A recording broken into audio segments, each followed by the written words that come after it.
Do you watch YouTubers? I mean, you're watching me. Or how about Twitch streamers? Or consume any other kind of media that involves a person with a following? You might be parasocial. But first, what is parasocial? What does being parasocial mean? According to Wikipedia, it, quote, refers to a kind of psychological relationship experienced by an audience in their mediated encounters with performers in the mass media, particularly on television and on online platforms, end quote. Basically, you think you have a relationship with someone you see on TV, YouTube, Twitch, or whatever else that is entirely one-sided, and that person doesn't even know you exist. Do you think you might be parasocial? Let's see if you fit into one of the 3 levels of a parasocialism put forth by professionals. Also, before we get any further into the video, I have a couple of disclaimers.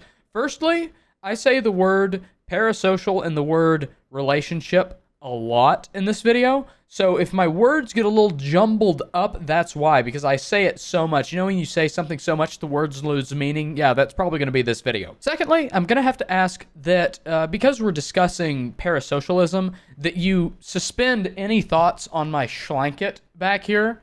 I have it because it's funny. But let's get back to the topic at hand. For this video, I am drawing on resources from across the internet, but I am mainly drawing from the Cleveland Clinic, more specifically from the research of David Giles and John Maltby.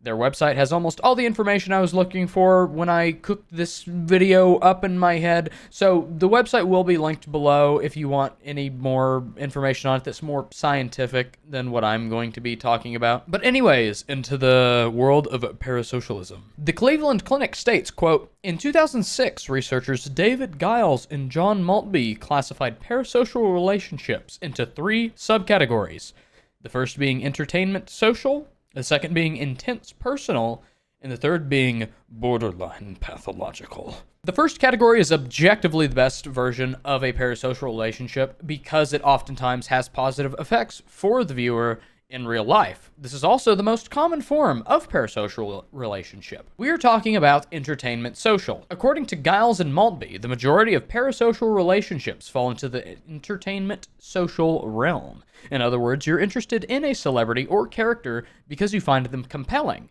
and because a fan of theirs facilitates real-life relationships. Maybe you're a member of a fan club, maybe you and your friends enjoy gossiping about the latest scandal, maybe you seek out information about the celebrity in books, magazines, or online communities. In short, you know you don't actually know the person in question, but learning and talking about them is fun. There's nothing wrong with that. In fact, it's a great way to make new friends and learn new things. Basically, you're aware this person exists and are fully aware that there's no actual connection between you and this person. You just think it's a fun topic of conversation and see the person as being an entertainer other than a friend that's you're meant to make a connection with. It's fun. But the second category is where things start getting unhealthy very quickly. This is also the second most common kind of parasocial relationships. We're talking about intense personal parasocial relationships. Giles and Maltby describe this level of attachment as reflecting, quote, intensive and compulsive feelings about the celebrity, end quote. In an intense personal parasocial relationship, you understand your relationship isn't real, but you're not fully in control of your feelings for the person or character in question either. It's one thing to have a celebrity crush, many of us do, but it's another thing to be obsessed, to feel a person you've never met as your soulmate, best friend, or somebody who deserves to be worshipped. People with intense personal parasocial relationships may feel the need to check the celebrity's social media every day or struggle to focus on things like work or school. These intense emotions may prevent you from building close bonds with other people or cause rifts when those around you don't share your feelings. To paraphrase this in my words, you're now effectively entering the stalker realm, but still have the mental capacity to understand that you don't know them, you're just obsessed. You're unable to live your days without thinking about this person and what they're doing and checking in on them whenever you get the chance, most likely preventing you from growing as a person. And that leads us to the third, last, least common, and most dangerous form of a parasocial relationship. This is called a borderline pathological parasocial relationship. If you find yourself here, you're probably completely unstable. The least common and most dangerous form of parasocial relationship is the borderline pathological type. In these situations, a person can no longer control their thoughts, feelings, or in some cases, their behavior. A borderline pathological parasocial relationship may lead to stalking or violence. Giles and Maltby offer two examples of ideas that people with a borderline pathological parasocial relationship might have. The first is, quote, "I would gladly die in order to save the life of my favorite celebrity," end quote.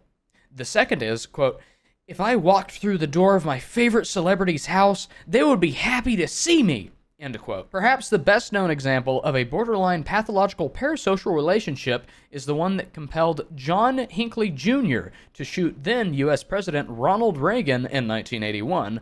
Following the assassination attempt, Hinckley revealed that he shot the president in an attempt to impress actress Jodie Foster. Could you imagine doing something as crazy as trying to assassinate a world leader because you think it might impress someone you don't know and will probably never know? That is insanity.